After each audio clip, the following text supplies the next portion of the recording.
Senator Coons. Thank you, Chairman Moran, and welcome to your new position here at CJS. Look forward to working with you and with Ranking Member Shaheen.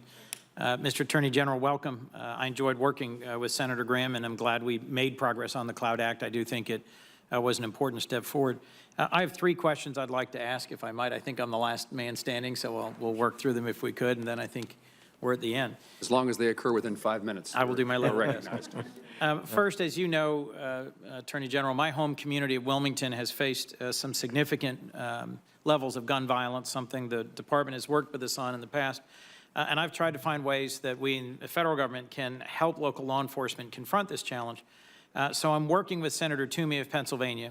We have crafted and introduced a bill, the NICS Denial Notification Act, which recognizes that if someone who is a person prohibited, convicted felon, adjudicated mentally ill, convicted of domestic violence, goes into a gun shop, fills out their background check form, says, yes, I can buy a gun, and they're denied, that's information that would be helpful for local law enforcement to know. Would you agree that that's helpful for state and local law enforcement? Yes, it could be. There were 120,000 NICS denials last year. State of Pennsylvania, state of Virginia, they run it through, the state police run it. So they know when there's a NICS denial, and they have prosecuted hundreds of people. My home state, about 30 others, it's run independently of state law enforcement. All this bill would do is to require notification to state law enforcement when there is a denial of a NICS application. Do you think that would be a constructive step forward in terms of empowering state and local law enforcement to take timely action where a person prohibited is trying to get access to a weapon? I would be pleased to review that. I'm aware that you were offering something of that nature, but I haven't studied it. I think it's got potential and would be pleased to do so. We also are directing our United States attorneys to prosecute more aggressively people who lie to get a gun. And some of those are caught on the, well, most of them are NICS denials are basically people who've lied. That's right. These are lie and try offenses. We call it the lie and try. That's correct.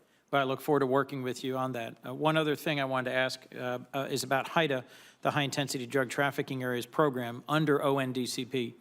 I worked hard to make sure Newcastle County, Delaware, which is our northernmost county, was included in the Philadelphia, Camden, HIDA area.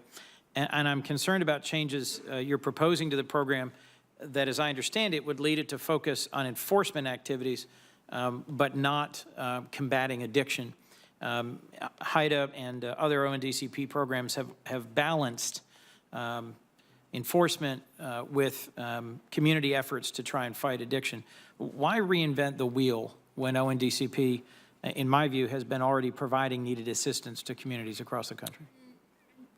This has been a matter discussed for many years. We've been asked to reorganize the government to make it more effective. The HIDA investigative teams that are funded through this grant program have been a part of the ONDCP, the Office of Drug Control Policy. It was set up as a policy entity, and a little bit like the National Security Council that says, we're spending all this money, let's make sure all these departments are doing it the right in a coordinated way. So we think that ONDCP needs to focus back on that, and that the actual management in the field of task forces that prosecute and investigate drug use is better coordinated with the DEA. But the HIDA officials, the people of the local communities that serve on the HIDA boards would be retained. The grant money would simply be managed by DEA, and I think it would create a closer working relationship. I look forward to looking into that further. We may disagree on exactly how to manage it, but I agree with you. It's a long-standing debate. Let me close with just a few questions about the U.S. Attorney's Office in the Southern District and the investigation of Michael Cohen.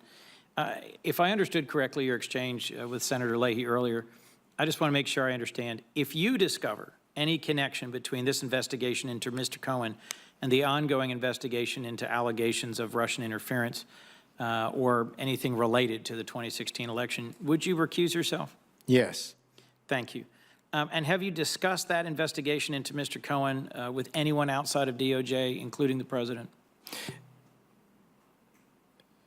I don't think in any significant, well, I'll just say this, the communications I might have to anyone in the White House, I believe are the kind of communications that should not be revealed. I believe I have the right to and responsibility to maintain confidence in those, so I just am not able to go down that road. So in exerting executive privilege there, asserting executive privilege there, I'll move forward. Last question. Has the president or anyone in the administration discussed with you the possibility of President Trump pardoning Michael Cohen? I am not able to reveal the contents of any communications I might have with the President of the United States or his top staff. Well, given the previous conversation you had with Senator Van Hollen, it's my hope that if President Trump proceeded to pardon Michael Cohen in violation of longstanding policy and did not consult with a pardon attorney, did not consult with DOJ, that you would express strong objection to that and would consider resigning if that step were taken. Hopefully it will not come to that. Thank you for the chance to question you today, and thank you for your service, Mr. Attorney General. Thank you, Senator Coons. Attorney General, we're about to conclude our hearing. We're going to have a quick round. I was hoping that Senator Coons would leave before I indicated the potential of a second round. Senator Coons, anything you want to add to what you've questioned the Attorney General? Thank you very much for the opportunity. No, I've completed my question. Very good. I'll recognize Senator Shaheen.